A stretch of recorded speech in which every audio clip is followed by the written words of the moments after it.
Hello everybody, this is John, the head of Global Business Development here at Tilelook.com, and today we're going to show you how to get dimensions using the ruler tool. Okay, so you can measure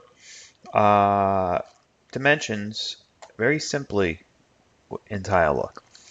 So you can pick either the Layout tab, Subdivide Surface tab, or Create a Room tab. We're going to measure using the Layout tab. Okay. So here we have our project, and we're going to click this tool right here, ruler. Okay, we're going to click that, and then you're going to see it gives you these points, right? These vertices. So you can measure from any point of these vertices to another vertice, and the objects are in blue and everything else is in purple. Okay, so let's just click that one, right?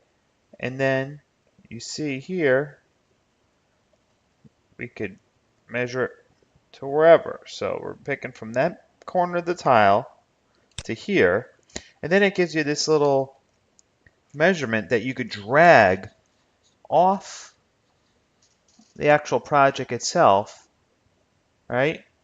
And then you click, and it'll give you the centimeters. So it's 169 centimeters from that point to this point that we just measured.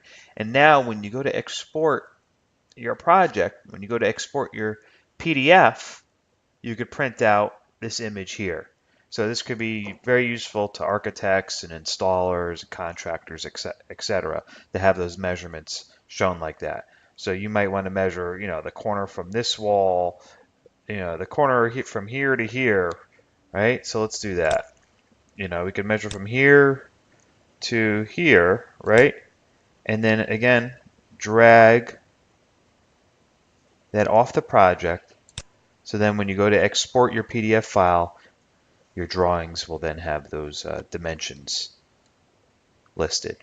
Okay, so I hope that was helpful. It's very simple to use. Again, it's right up here, and when you go into the Layout Tiles tab or Create a Room or Subdivide Surfaces, just click it, drag and drop.